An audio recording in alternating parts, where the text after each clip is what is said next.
Halo teman-teman, jumpa lagi di podcast bersama Ikatan Wajib Pajak Indonesia. Halo Pak Rito, masih semangat hari ini Pak? Selalu semangat, Mas. Ya, luar biasa Pak Rito ya, selalu semangat buat kita semua teman-teman. Kemarin sudah nyentil Purbaya nih, sekarang mau nyentil lagi nih Purbaya nih. Jadi kemarin kita bahas mengenai Pak Purbaya yang salah langkah ya, dia fokusnya malah ke penerimaan negara, bukan fokus ke pelayanan ya. Padahal penerimaan itu kan adalah efek dari pelayanan gitu. Pelayanan yang dia lupakan, tapi dia fokus pada penerimaan. Akhirnya terjadilah pembantaian di level teknis ya. Ada perampokan, pemerasan di semua kantor pajak ya. Karena semua ikutin Pak Purbaya. Ikutinnya itu targetnya duit, bukan targetnya pelayanan. Nah, kali ini bagaimana nih IWP mau melanjutkan mengenai ceritanya Pak Purbaya ini? Ngomongin apa nih, Pak? Ya, ini konten kali ini adalah ide saja, Mas Awan. Barangkali bisa didengarkan oleh Kementerian Keuangan, terutama Pak Purbaya selaku Menteri Keuangan, terkait dengan jangan hanya fokus ini, Mas ya, bonus-bonus terus, Mas. Harus Hmm. ada nih, sanksinya nih gimana apabila aparat pajak ini yang tidak menjalankan peraturan dengan benar. Contohnya, membuat ini Mas ya, SKPKB dengan angka asal-asalan. Akhirnya di sengketa di peradilan kalah. Itu kan membuang kos dari Kementerian Keuangan, Mas. Harus datang sidang dan lain-lain. Yang fokusnya untuk pelayanan publik malah akhirnya fokus untuk menghantam rakyat di pengadilan. Yang Hmm. notabene di pengadilan pajak ini rata-rata adalah mantan DJP juga, Mas Awan. Hmm. Ini langsung saya materi. Ini Mas. Ini Mas. Reward sudah diberikan, punishment-nya apa? Ini reward-nya kan ini kan sudah diberikan, Mas ya. Terlepas Hmm. ini nanti akan dapat 11% atau tidak seperti konten kemarin, tapi kan Hmm. di dunia perpajakan yang saya dengar itu Mas pasti ada bonus Mas apabila mencapai target penerimaan tertentu. Nah, itu Hmm. mungkin target itu bisa per KPP atau per individu atau per tim atau per kelompok. Nah, seperti itu Mas Awan. Hmm. Nah, keseimbangan reward dan punishment sebagai syarat naiknya tax ratio. Hmm. Jadi yang pengalaman saya alami ini Mas Awan itu sangat Hmm. tidak ada lembaga dari Kementerian Keuangan yang konsen terhadap ini Mas masalah aparatur pegawai pajak yang melanggar aturan. Justru yang saya amati ini malah dibela mati-mati ya, Mas. Hmm. Bahkan ada beredar juga kan, waktu awal-awal Pak Purbaya Mas mengeluhkan, oh Hmm. dari Kejaksaan Agung komunikasi dengan saya, memang boleh nangkap pegawai pajak yang nakal. Ya boleh kenapa? Oh ternyata dulu-dulunya dalam tanda kutip dilindungi itu pernyataan Pak Purbaya di awal memimpin Mas ya. Oke. Bahkan Pak Purbaya mengatakan bahwa ini sama dengan dikasih insentif untuk berbuat dosa. Nah, Hmm. ini diulangi lagi, Mas. Hmm. Nah, ini makanya harus ada keseimbangan, reward and punishment. Nah, latar belakangnya pemerintah mewacanakan bonus atau insentif aparat pajak, Mas. Itu Hmm. terkait dengan misalkan tax ratio nanti akan tercapai 11%. Tujuannya untuk meningkatkan penerimaan negara. IWPI tidak menolak reward. Nah, tetapi ini Mas ya, tadi kan di awal ya, rewardnya harus base pelayanan publik, bukan berbasis angka. Hmm. Tetapi reformasi harus seimbang. Ya, pertanyaan utamanya, jika rewardnya ada, maka punishment-nya apa? Hmm. Tanpa keseimbangan, sistem tidak akan adil. Ini Mas Awan juga pernah melaporkan oknum pajak, mana ada yang ditetapkan bersalah, Mas, oleh internal Kemenq. Nggak ada. Ngomong kosong semua itu. Nggak ada kan, Mas? Nggak ada, Mas. Nggak ada, Mas.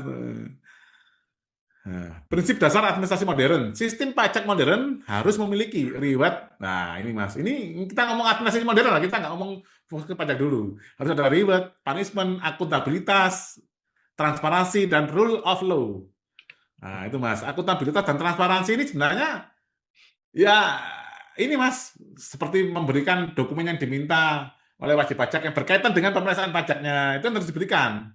Hmm. Transparansi, harus ada perekaman yang Hmm. notabene memang diperintahkan sendiri oleh Per Dirjen Pajak Mas ya, yang Per Dirjen Pajak tahun 2016 dan 2017. Hmm. Nah, ini rule of law ini Mas, yang menarik Mas.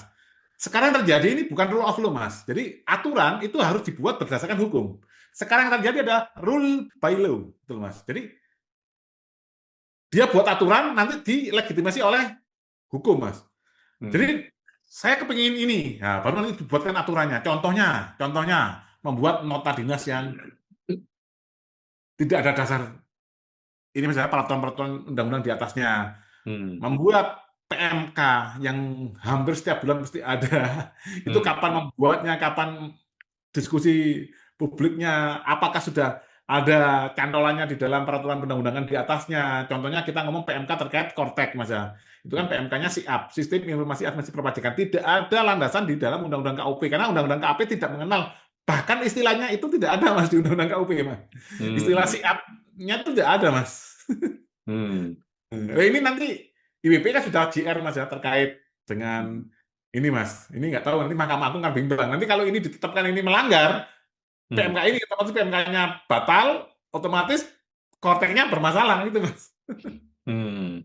Nah, ini negara Indonesia akan dipersimpangkan, Mas. Data yang ada di kortek ini nanti gimana? Sementara korteknya sendiri ilegal. Hmm. Nah, jika hanya reward, nah ini sangat bertentangan dengan moral hazard ini, Mas ya. Jika hanya punishment ke wajib pajak, ini akan terjadi distrust. Nah, jika seimbang, ya ini trust akan naik, tax ratio akan naik. Nah, ini self assessment adalah sistem berbasis kepercayaan. Indonesia itu memakai sistem self assessment yang seringkali diganggukan oleh Direktorat Jenderal Pajak. Namun tidak pernah ada edukasi, tidak pernah ada pelatihan, tidak pernah dari Direktorat Jenderal Pajak ini, terutama dan Kemenkyu memberikan sistem yang sangat mudah bagi wajib pajak. Yang ada seringkali adanya pemeriksaan dan koreksinya sangat luar biasa, beratus-ratus juta bahkan bermiliar-miliar. Artinya wajib pajak menghitung sendiri, wajib pajak melapor sendiri, dan pemerintah hanya mengawasi. Syarat utamanya adalah trust, nah ini mas kepercayaan, fairness, nah ini keadilan dan kepastian hukum. Jika aparat diberi bonus, maka pengawasan harus diperketat. Ya, otomatis ini kan kembali lagi ke idenya IWPI, Mas. Nah, ini otomatis harus mewujudkan ini, Mas, apa ya, reward berbasis pelayanan publik. Hmm. Karena jualannya pemerintah ini adalah pelayanan publik dan konsumennya adalah rakyat selaku pemilik kedaulatan. Itu masalah. Pertanyaan WPI, jika aparat diberi reward karena penerimaan naik, apa punishment-nya jika salah hitung? Ada ini Mas, pernah ada nggak? Salah hitung, ada nggak punishment-nya mereka Mas? Punishment-nya Tidak ada. disuruh push up 5 kali. Besar sekali. Jika ini memaksakan aturan, tidak ada. Jika tidak adil, tidak ada. Jika berburu wajib pajak yang patuh, sanksinya juga tidak ada. Jika SK yang digunakan tidak benar, nah, juga tidak ada. Nah, ini Mas, publik berhak tahu. Fenomena di lapangan, keluhan wajib pajak. Nah, ini sudah membayar tapi masih diperiksa. Sudah benar tapi masih dikoreksi.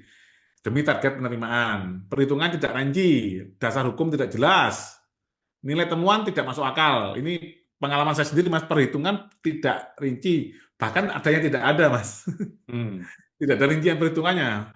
Kita yang disuruh membuktikan rinciannya, angka yang tidak ada rincian itu, kita suruh buat rinciannya, Mas. Padahal mereka pemeriksa pajaknya, Mas. Hmm. Nah, ini contohnya seperti berburu di kebun binatang.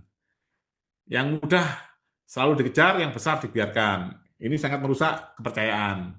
Jika reward ada, punishment harus jelas. Pertanyaan WPI, jika aparat menghitung tanpa dasar, membuat SK yang salah, memaksa koreksi, tidak transparan, tebang pilih, apa hukumannya? Nah, apakah teguran, mutasi, sanksi, pidana, atau tidak ada? Hmm. Tanpa punishment, sistem tidak akan sehat. Hmm. Wajib pajak sudah bayar, tapi masih diganggu. Ini Mas, kasus yang sering terjadi, sudah bayar sesuai aturan, sudah lapor sesuai aturan, sudah diperiksa sebelumnya, tetapi diperiksa lagi, dikoreksi lagi, dan dipermasalahkan lagi. Hmm. Pertanyaannya, apakah sanksi bagi aparat yang membuat pemeriksaan tidak masuk akal? Hmm. Bahaya jika moral hazard, nah, bahaya moral hazard jika hanya fokus pada reward, Mas. Jika bonus berbasis penerimaan, resikonya adalah aparat hanya mengejar target, interpretasi diperluas, koreksi dipaksakan, sengketa otomatis meningkat.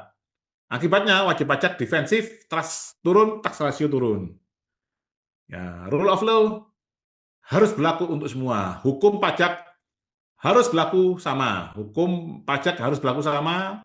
Wajib pajak salah dihukum, aparat salah juga harus dihukum. Tidak boleh wajib pajak diawasi ketat, aparat kebal hukum. rule of law harus dua arah. Hmm.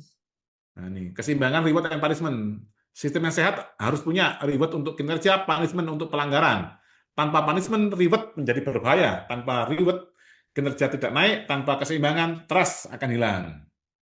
Nah, ini IWPI tidak menolak bonus aparat tetapi menuntut punishment jelas, sanksi tegas, proses transparan, pengawasan kuat, akuntabilitas terbuka. Tanpa itu, tax rasio tidak akan naik.